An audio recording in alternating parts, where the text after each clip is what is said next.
여보, 이제 저승 가서 잘 살아. 나한테 왜 그래, 여보?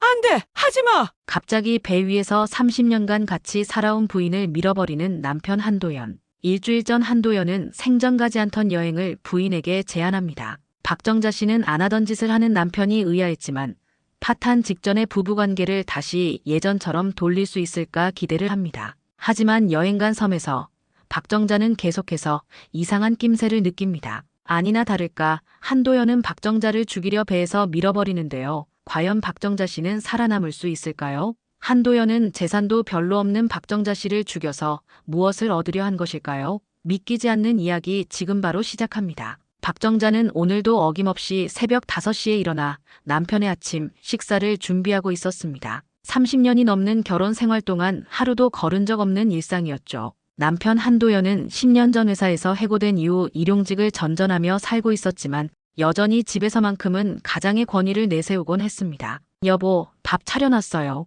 정자가 조심스럽게 말을 건넸지만 남편은 신문을 보며 대답도 하지 않았습니다. 이런 냉랭한 분위기는 어제 오늘 일이 아니었죠. 정자는 속으로 한숨을 쉬며 설거지를 시작했습니다. 그런데 그때였습니다. 남편의 휴대폰이 울렸고 한도연은 다른 방으로 이동해 통화를 시작했습니다. 하지만 벽이 얇은 집이라 대화 내용이 고스란히 들려왔죠. 응, 맞아. 계획대로 진행하자. 남편의 목소리가 평소보다 낮았습니다. 2년 곧 보낸다. 정자의 손에 들고 있던 그릇이 떨어질 뻔했습니다. 2년이라는 표현이 자신을 가리키는 것 같아 등골이 서늘해졌죠. 하지만 곧 스스로를 다독였습니다. 또 홧김에 하는 얘기겠지. 예전에도 저런 소리 많이 했잖아. 남편은 통화를 마치고 다시 식탁으로 돌아왔습니다. 평소와 다름없이 묵묵히 밥을 먹는 모습이었지만 정자에게는 그 침묵이 더욱 불안하게 느껴졌습니다. 여보, 오늘 어디 가세요?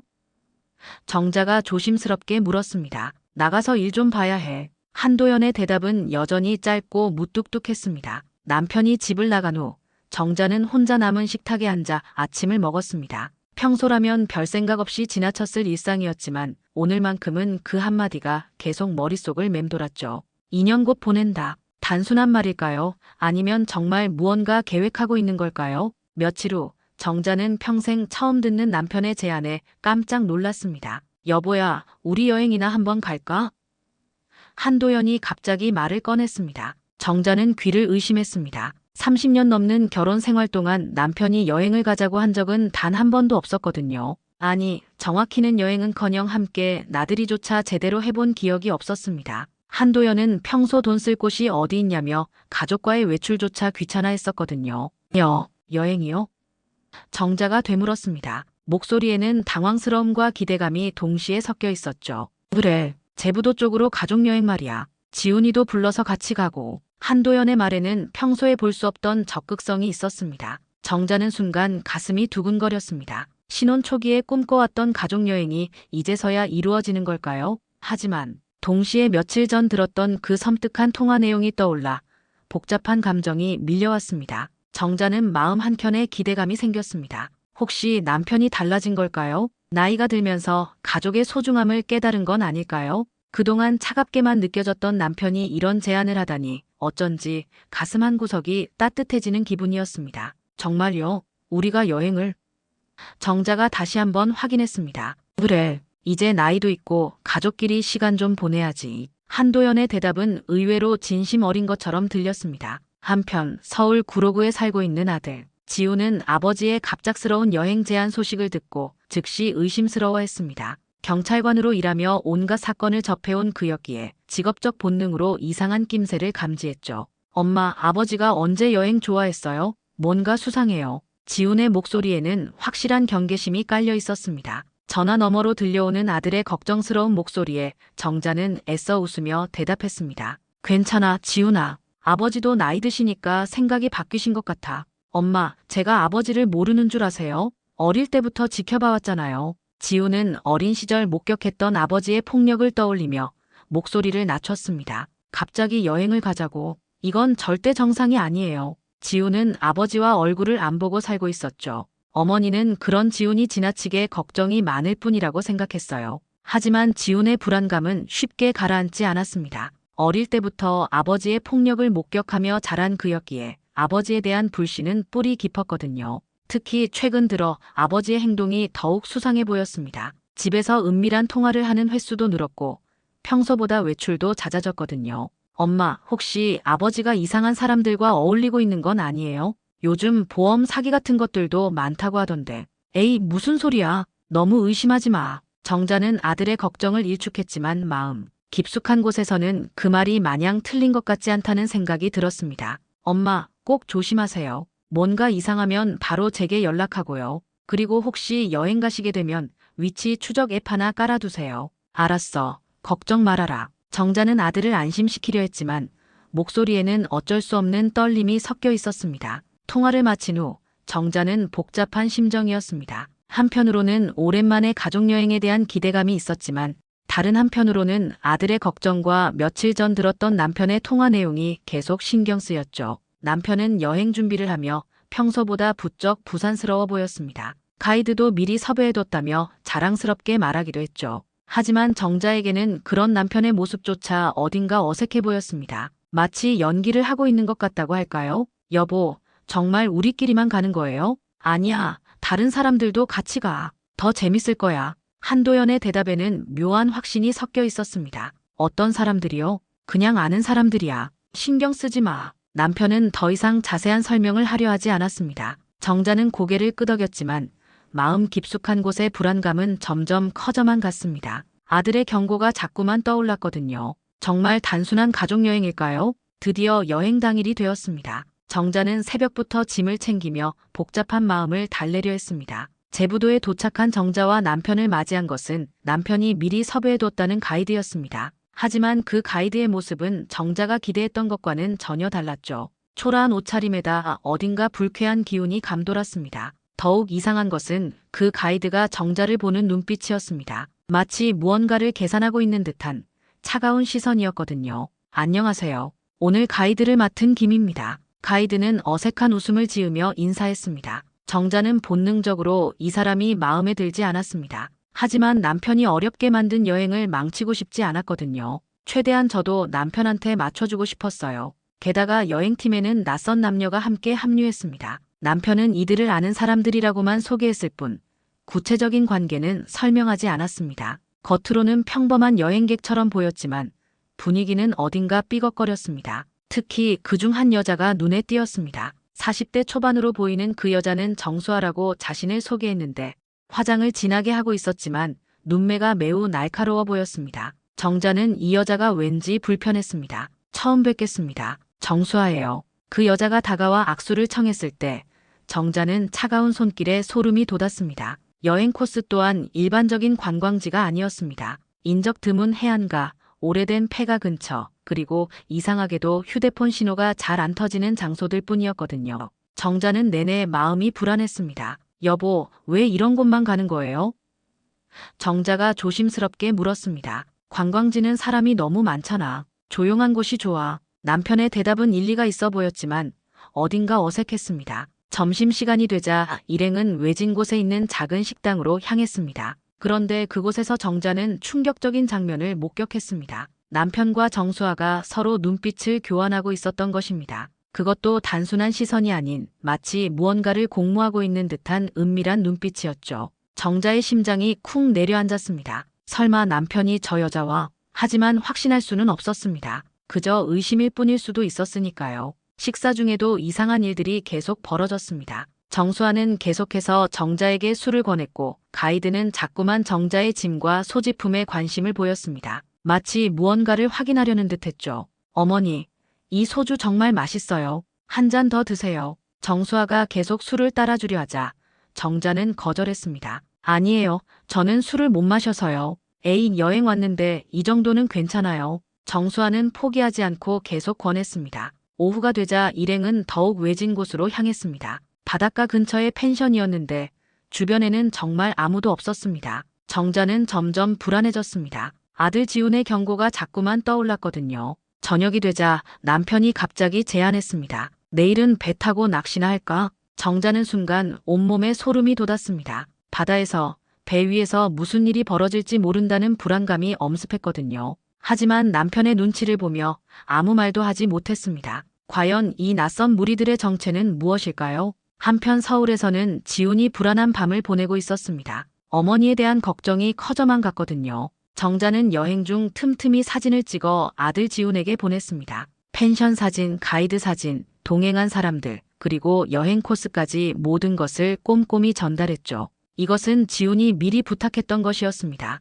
엄마, 사진 많이 찍어서 보내주세요. 나중에 추억으로 보려고요. 라고 얘기는 했지만 실제 마음은 여행 중에 발생할 혹시 모를 상황에 대비한 것이었지만요. 지훈은 어머니가 보내온 사진들을 하나하나 자세히 살펴봤습니다. 경찰 특유의 예리한 관찰력으로 이상한 점들을 찾아내기 시작했죠. 첫 번째로 눈에 띈 것은 여행 코스였습니다. 사진 속 배경들이 정식 관광 코스가 아니었거든요. 제부도에는 분명 유명한 관광지들이 많은데 왜 하필 이런 외진 곳들만 다니는 걸까요? 두 번째는 동행한 사람들이었습니다. 사진 속 인물들의 행색이 평범한 여행객 같지 않았습니다. 특히 정수아라는 여자의 표정이 수상했죠. 마치 무언가를 노리고 있는 듯한 시선이었거든요. 세 번째는 펜션의 위치였습니다. 지훈은 사진의 배경을 분석해 펜션의 정확한 위치를 파악했는데 그곳은 인적이 드문 외진 곳이었습니다. 이상해, 정말 이상해. 지훈은 혼자 중얼거리며 더 자세한 조사를 시작했습니다.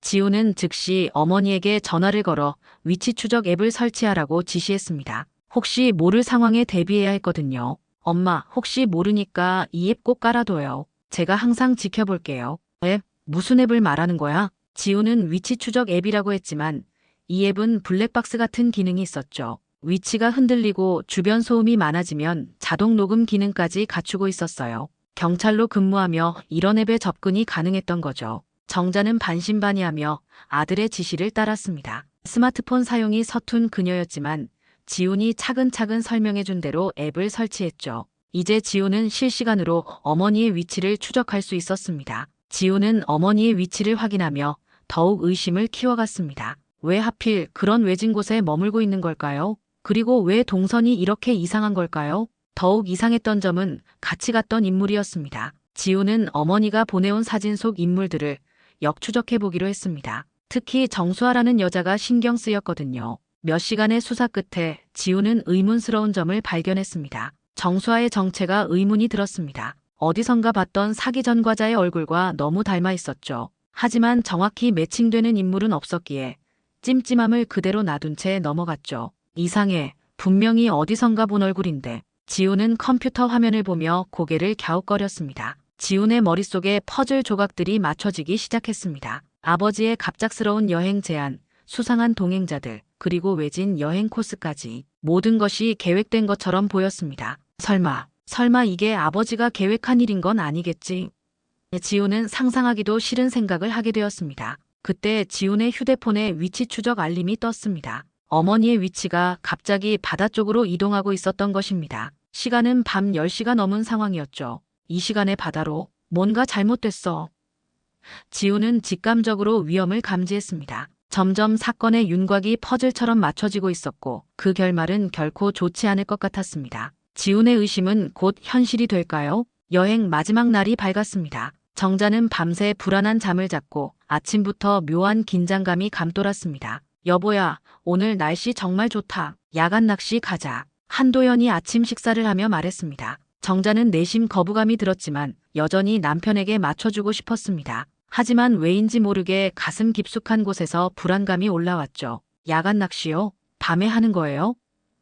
정자가 조심스럽게 물었습니다. 그래, 밤에 해야 고기가 잘 잡혀. 정수아 씨도 같이 가고. 남편의 말에 정자는 더욱 불편해졌습니다. 낮 시간 동안 정자는 계속해서 불안감에 시달렸습니다. 정수아는 여전히 과도하게 친근하게 굴었고 가이드는 자꾸만 정자의 일거수일투족을 지켜보는 것 같았거든요. 저녁이 되자 일행은 작은 배에 올랐습니다. 정자는 배에 오르는 순간부터 온몸에 소름이 돋았습니다. 바다는 어둡고 잔잔했지만 왠지 불길한 기운이 감돌았거든요. 언니, 배 타는 거 무섭지 않으세요? 정수아가 다가와 말을 걸었습니다. 아니에요, 괜찮아요. 정자는 짧게 대답했습니다. 이 여자와는 더 이상 대화하고 싶지 않았거든요. 배가 점점 육지에서 멀어졌습니다. 정자는 휴대폰을 확인해봤지만 신호가 거의 잡히지 않았습니다. 주변에는 다른 배도 보이지 않았고 완전히 고립된 상황이었죠. 그때였습니다. 남편의 태도가 갑자기 돌변했습니다. 평소의 무뚝뚝함을 넘어서 무언가 결심한 듯한 차가운 표정으로 변했거든요. 여보야. 한도연이 정자에게 다가왔습니다. 그 목소리에는 평소와 다른 냉기가 섞여 있었습니다. 이제 살 만큼 살았다. 남편이 갑자기 섬뜩한 말을 내뱉었습니다. 너는 저승가고 나는 이승에 남는다. 잘 가라. 정자는 순간 무슨 말인지 이해할 수 없었습니다. 하지만 남편의 차가운 눈빛을 보는 순간 모든 것을 깨달았죠. 이것은 단순한 여행이 아니었습니다. 처음부터 계획된 일이었던 것입니다. 여보, 무슨 소리예요? 정자가 떨리는 목소리로 물었지만 한도연은 대답 대신 정자를 향해 다가왔습니다. 그 순간 정자는 필사적으로 저항했습니다. 하지만 남편의 힘은 생각보다 강했고 정수아와 가이드까지 가세하자 정자는 속수무책이었죠. 안 돼, 제발. 정자가 절규했지만 아무도 그녀의 말을 듣지 않았습니다. 한도연은 마침내 정자를 배 밖으로 밀어냈습니다. 정자는 차가운 바닷물 속으로 떨어졌고 배는 그대로 사라져버렸습니다. 정자는 바다에서 필사적으로 허우적거렸습니다. 수영을 못하는 것은 아니었지만 옷을 입은 채로 밤바다에서 헤엄치기에는 체력이 한계였죠. 차가운 바닷물이 폐 속으로 들어오는 듯했고 의식이 점점 흐려졌습니다. 그때 정자는 근처에 떠있는 둥근 부표를 발견했습니다. 마지막 희망이라는 생각으로 필사적으로 그것을 향해 헤엄쳤죠. 다행히 부표를 붙잡을 수 있었고 간신히 물에 떠 있을 수 있었습니다. 하지만 언제까지 버틸 수 있을지는 알 수 없었습니다. 바다는 어둡고 차가웠고 구조를 기대할 수도 없는 상황이었거든요. 정자는 마지막까지 포기하지 않겠다고 다짐했습니다. 서울에 있던 지우는 어머니의 위치가 갑자기 바다 한가운데에서 멈춘 것을 발견했습니다. 이상하다. 왜 바다 한가운데서 움직이지 않지? 지우는 위치 추적 앱을 계속 확인하며 불안해했습니다. 처음에는 배가 정박해 있는 것이라 생각했지만 시간이 너무 오래 지나도 위치가 변하지 않자 직감적으로 큰일이 났음을 깨달았습니다. 엄마. 지우는 즉시 어머니에게 전화를 걸었지만 휴대폰은 계속 꺼져 있었습니다. 지우는 더 이상 망설일 수 없었습니다. 그는 곧바로 해경 동료에게 전화를 걸어 정식 신고를 했습니다. 민수야, 지금 긴급 상황이야. 부탁 좀 할게. 우리 엄마가 제부도 근처 바다에서 사라졌어.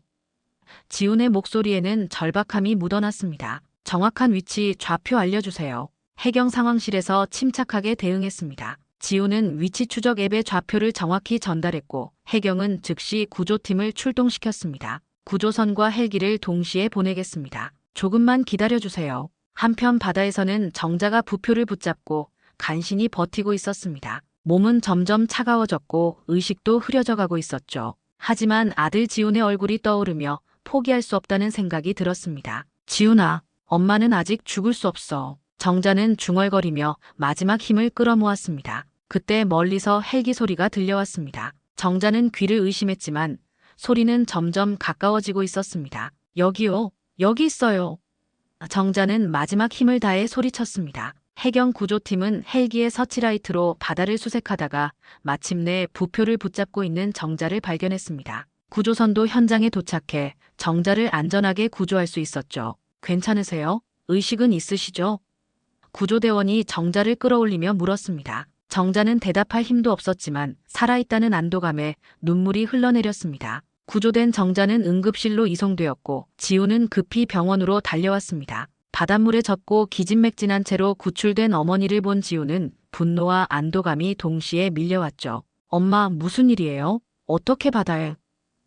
지훈이 다급하게 물었습니다. 하지만 정자는 한동안 아무 말도 하지 않았습니다. 경찰들이 와서 사건 경위를 묻기도 했지만 정자는 단지 배에서 떨어졌다고만 말할 뿐이었습니다. 남편이 자신을 밀쳤다는 말은 하지 않았죠. 엄마, 정말 그게 다예요? 뭔가 더 있는 것 같은데. 지우는 어머니의 표정에서 뭔가 숨기고 있다는 것을 느꼈습니다. 정자는 아들의 집으로 돌아와 며칠 동안 숨을 고르며 그날 있었던 일을 정리하기 시작했습니다. 이제 모든 것이 명확해졌습니다. 이것은 우연한 사고가 아니라 치밀하게 계획된 살인 시도였던 것입니다. 아들과 함께 진실을 밝혀야 할 때가 온 것입니다. 정자가 침묵한 진짜 이유는 무엇일까요? 며칠이 지나고 정자는 아들과 함께 그날의 진실을 낱낱이 파헤치기 시작했습니다. 엄마, 이제 정말 말해주세요. 그날 배에서 무슨 일이 있었던 거예요?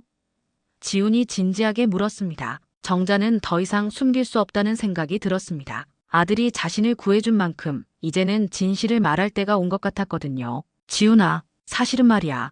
정자는 떨리는 목소리로 그날 밤 배 위에서 일어났던 모든 일을 털어놓기 시작했습니다. 남편이 어떻게 자신을 바다로 밀어넣었는지, 그리고 그 순간 남편의 차가운 눈빛이 어땠는지까지 모든 것을 자세히 말했죠. 지우는 어머니의 증언을 들으며 분노로 주먹을 꽉 쥐었습니다. 아버지가 정말 그런 짓을? 응, 그때 그 사람 눈빛은 정말 무서웠어. 정자는 그날의 기억을 떠올리며 몸을 떨었습니다.